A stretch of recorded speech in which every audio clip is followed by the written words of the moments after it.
हरे कृष्णा। पापमोचनी एकादशी की आप सबको बहुत सारी शुभकामनाएं। आज है चैत्र मास के कृष्ण पक्ष की पापमोचनी एकादशी का शुभ दिवस। दिन है 15 मार्च 2026 रविवार। आज के इस व्रत काल शुभ बेला में हम भगवान श्री कृष्ण से यही प्रार्थना करते हैं कि आप और आपके परिवार पर सदैव उनकी विशेष कृपा बनाए रखे, आपको उनकी शुद्ध भय भक्ति प्रदान करे।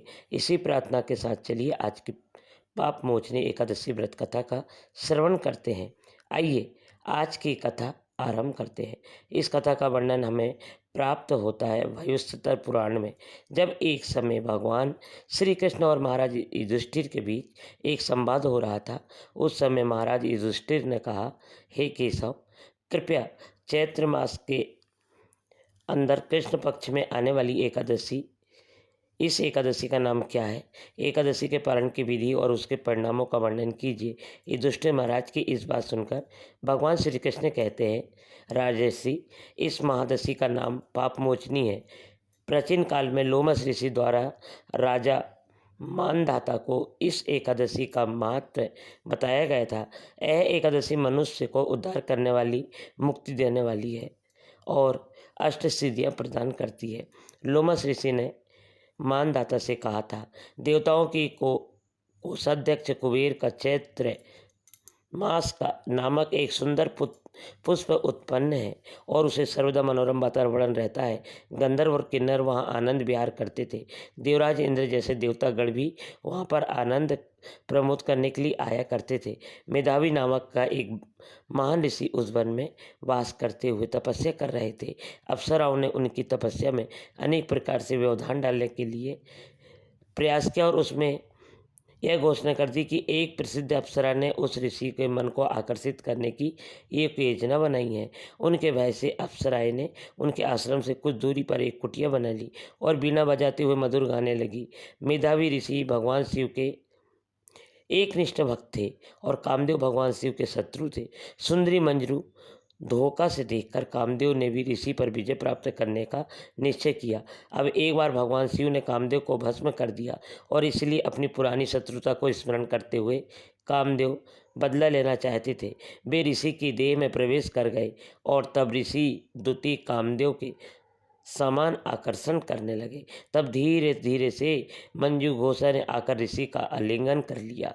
काम से प्रभावित होकर मेधावी ऋषि ने अपने आराध्य देव को भूल गए और उस अप्सरा के संग विहार करने लगे।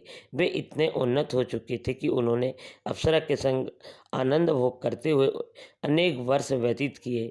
जब मंजू घोष ने देखा कि ऋषि ने अपनी अवस्था से पतित हो चुके हैं, तो उसने स्वर्ग लौट जाने का निर्णय लिया। उसने ऋषि मेधावी से निवेदन किया, हे महर्षि, अब कृपया मुझे अपने घर लौटने की अनुमति दीजिए। मेधावी ऋषि ने उसे लौटकर जाने की अनुमति नहीं दी। अतः 57 वर्ष 6 मास और 3 दिन तक मंजू घोषा उनके साथ रही। इस भय कि यदि वह जाती तो कहीं ऋषि उसे श्राप न दे। ऋषि वह समय केवल आधी रात के समान प्रतीत हो रहा था। फिर मंजू घोष ने घर लौटने की अनुमति मांगी, लेकिन ऋषि ने कहा, हे सुंदरी, अभी तो केवल सुबह हुई है। कृपया मेरे साथ प्रातः नित्य करो और समाप्त करने तक प्रतीक्षा करो। तब अप्सरा मुस्कुराकर आश्चर्यपूर्वक ऋषि से कहती है, हे महर्षि, आपको अपने प्रातः कृत्य करने से कितना समय लगेगा? आपने मेरे साथ आनंद भोग करते हुए अनेक वर्ष बीत गए हैं, इसलिए अब कृपया समय की वास्तविक कीमत को समझिए। अप्सरा के शब्दों को सुनकर ऋषि मेधावी अपने चेतना में आए।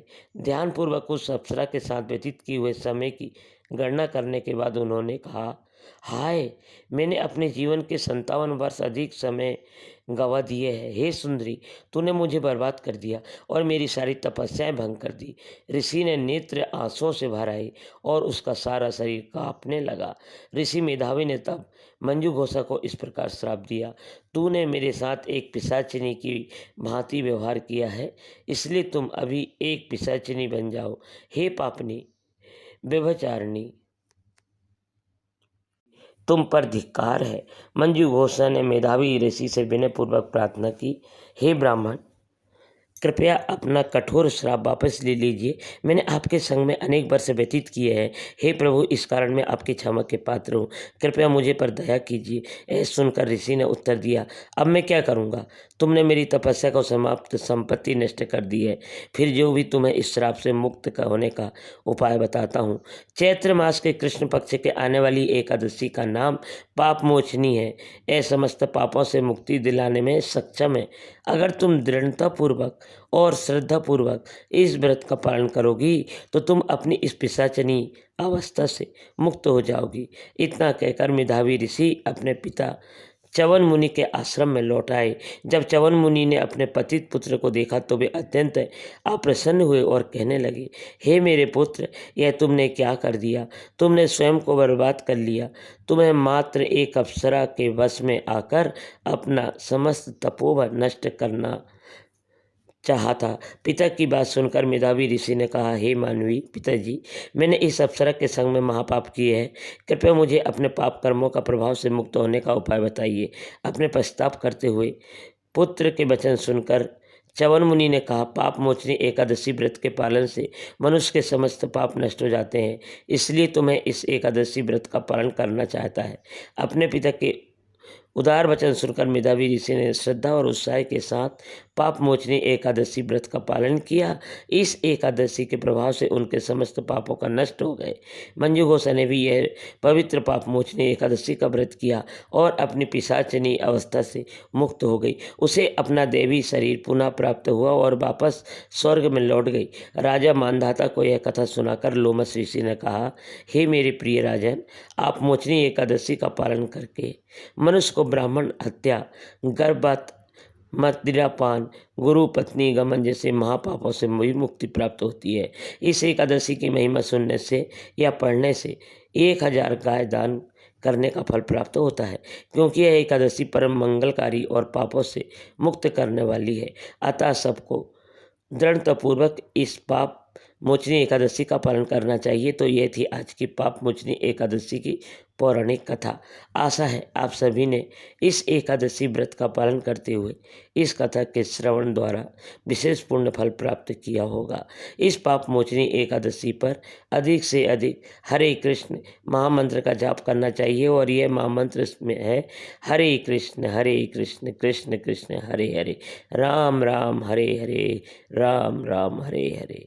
इस दिन उपवास का पालन करते हुए, अन्न का त्याग करते हुए अधिक से अधिक हरे महा मंत्र का जाप करना अत्यंत फलदायी बताया गया है और इसी से वास्तव में भगवान श्री हरि हमारे प्रसन्न होते हैं। और अगर आप हमारे इस वैदिक